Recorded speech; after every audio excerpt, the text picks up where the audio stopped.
세심함이라는 말은 그런 데 쓰는 말이 아니죠. 비정함입니다. 비정함의 발로라고 생각합니다. 저도 의원님만은 못하지만 저도 국어교나 했습니다. 가르쳐 주셔서 감사합니다.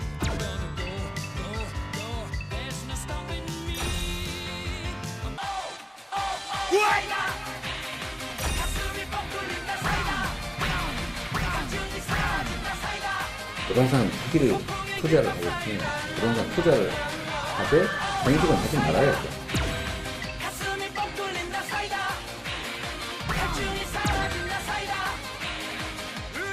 민심은 늘 움직이는 것이지요. 그래서 혼자서 독주한다는 것은 오래가지 못하죠. 네.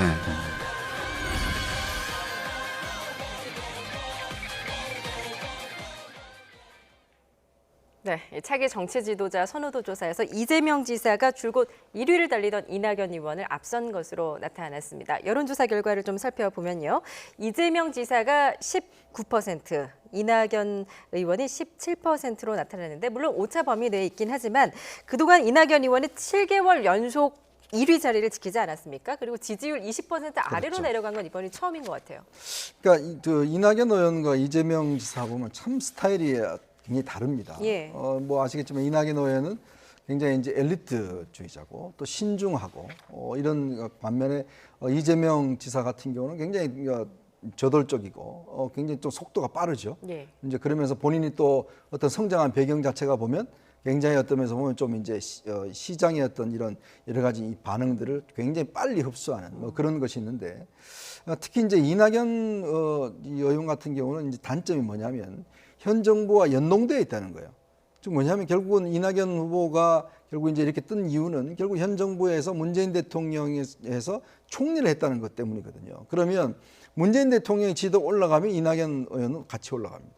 이게 두 사람이 연동되어 있거든요. 네. 근데 지금 이제 이 나타나는 현상이 뭐냐면 결국은 대통령의 지도가 떨어지니까 이낙연 후보의 지도가 같이 떨어지는 거예요. 반면에 이제 이재명 지사는 그게 좀 자유롭죠. 이제 그리고 또 지금 뭐 당대표 선거에 나오지 않고 본인이 굉장히 활동 영역이 많기 때문에 상대적으로 이제 어떤 돋보이는 그런 측면이 있을 겁니다. 근데 참 이게 의미가 있는 게 선거라는 게 예전에 고건, 그다음에 뭐 이런 분들 같은 게 보면 예. 뭐 행정의 달인이나 해서 처음에 황 떴지만 결국 나중에 어떤 정치의 영역에 들어가서는 거기서 견뎌내지 못하는 거거든요. 그러니까 정치의 영역이라는 게 행정의 영역과는 좀 다릅니다. 여기는 굉장히 어떤 면에서 보면 치열하고 선점하고 뭔가 변화를 해야 되고 안정보다는 이제 그렇게 해야 되는데 문제는 이낙연 의원 같은 경우는 예전에 하던 방식으로 그대로 지금 와서 하고 있거든요.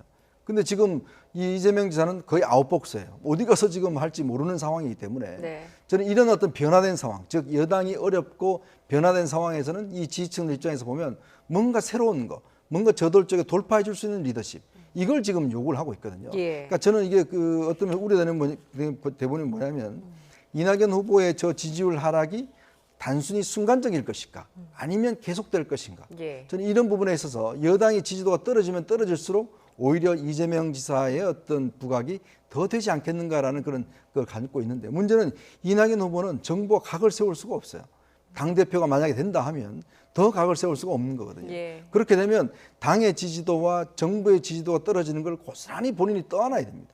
이제 이런 어떤 어려움이 있기 때문에 아마 이제 이번 8월 29일 당대표 선거에서 어떻게 될지 모르겠지만 예. 이낙연 후보는 뭔가 어떤 지금과는 다른 스탠스를 좀 취해야 될 상황이 오지 않는가 싶습니다. 예, 이 두 후보가 이제 어떤 지지층이 두 후보를 지지하나를 좀 더 자세히 좀 들여다보도록 하겠습니다.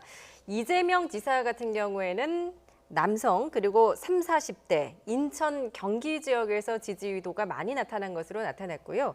이낙연 의원 같은 경우에는 이제 남녀가 좀 비슷하게 지지율을 보였습니다. 그리고 광주 전라 그리고 이제 민주당 지지층 대통령을 긍정적으로 평가하는 층에서 이낙연 의원을 좀 지지하는 걸로 나타났는데 네. 어떻게 분석하고 계십니까? 일단 이게 비교를 해보면요. 그러니까 예. 이낙연 의원 같은 경우에는 민주당 지지층에서 앞서고 있다. 이 말은 이재명 지사 같은 경우는 민주당 지지층에서 좀 떨어진다는 얘기고요. 그다음에 이낙연 후보가 광주 전라도에서 그러니까 호남에서 앞선다는 얘기는 예. 호남 후보라는 그런 어떤 약점이 있는 거거든요. 그러니까 두 분 다 어찌 보면 약점이 있는 거예요. 그런데 저는 뭐 두 분이 다 아까 말씀처럼 기회도 있고 위기도 있다고 봅니다. 왜냐하면 이낙연 의원 같은 경우는 이제 당대표가 될 가능성이 많기 때문에 당대표가 되면 과연 어떻게 뭔가를 새롭게 제시해 줄 것인가, 그게 굉장히 중요한 것 같고요. 예. 이재명 후보 같은 경우에는 지금 나오는 것처럼 사실은 대권 후보가 되려면 당내에서 지지를 받아야 되거든요. 결국은 당심이 굉장히 중요한데 네. 거기서 조금 떨어지고 있단 말이죠. 그럼 예. 어떻게 당의 지지를 얻을 것인가, 이 부분이 가장 큰 고민이 될 수밖에 없어요. 그러니까 예. 두 분 다 어쨌든 근데 당대표가 되면 아무래도 뭐 당직도 임명하고 당에서 여러 가지 활동을 하잖아요. 그럼 네. 계속적으로 당에 어쨌든 기반을 가져갈 수 있는데 이재명 지사가 이 당내 지지를 어떻게 얻어갈 것인가, 이 부분이 가장 고민이 될 수밖에 없고, 네. 이낙연 의원 같은 경우에는 이런 어떤 본인이 어쨌든 정책적으로 뭔가 신선함이라든지 새로움이라든지 아니면 뭔가 지금 사이다라고 표현하는 것처럼 네. 뭔가 희망을 줄 수 있는 그 얘기처럼 저는 뭐 꼭 그게 문재인 대통령이나 이 현 정부가 각을 세워야 된다고 생각하진 않아요. 예. 본인의 어떤 스타일, 아니 본인의 색깔을 보여주면 되는 거거든요.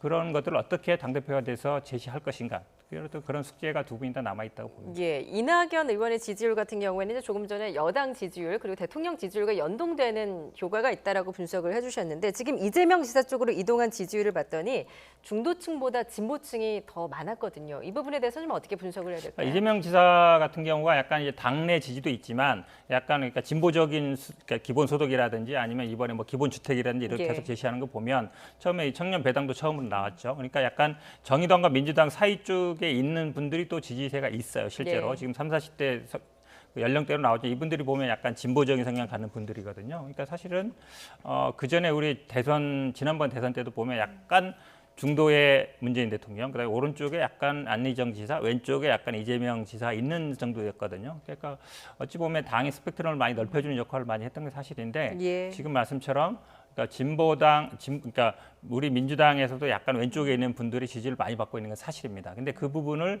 이재명 지사가 고민할 거예요. 어쨌든 이분들을 당내로 자꾸 끌어들여야 되는데 이분들이 성향적으로는 좀 정의당 성향도 있거든요. 그러다 보니까 그 중간쯤에서 어느 정도 취할 것인가. 근데 저는 뭐 우리 당 입장에서는 그 나쁜 카드는 아니라고 봅니다. 그러면 어쨌든 당내 이분들을 자꾸 이렇게 영입한다든지 끌어들인다든지 이런 노력을 계속 하실 것 같아요. 예. 자, 이재명 경기지사의 첫 1위 자리를 내준 이낙연 의원, 오늘 어떤 반응을 보였는지 직접 들어보겠습니다. 지금 중요한 것은 지지율의 오르고 내림보다도 저와 정부 여당이 충분히 유능한가, 겸손한가, 신뢰를 받기에 넉넉한가를 되돌아볼 거다, 이렇게 생각합니다.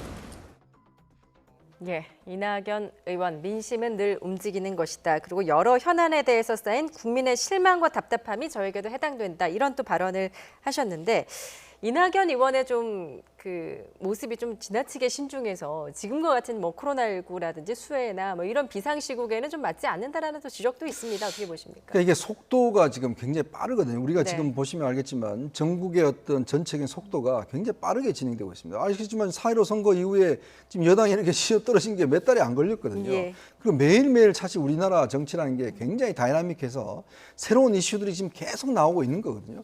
근데 신중히 생각하겠습니다, 고려해 보겠습니다, 이러면 이미 딴 주제로 넘어가 있어요. 이제 그러면 사람들 입장에서 지금 이재명 지사 같은 경우는 신천지 뜨니까 바로 본인이 이만희 지금 총회장 집에 찾아가는 거 아닙니까? 예. 바로 그날 행동에 옮기는 거고. 그러니까 그런 면에서 보면 우리 국민들은 SNS나 이런 게 돼 있기 때문에 예전과 이 정치 속도라는 게 제가 봐도 정말 정신이 없을 정도로 굉장히 빨라요. 예. 이제 그런 면에 보면 거기에 맞춰 나가야 됩니다.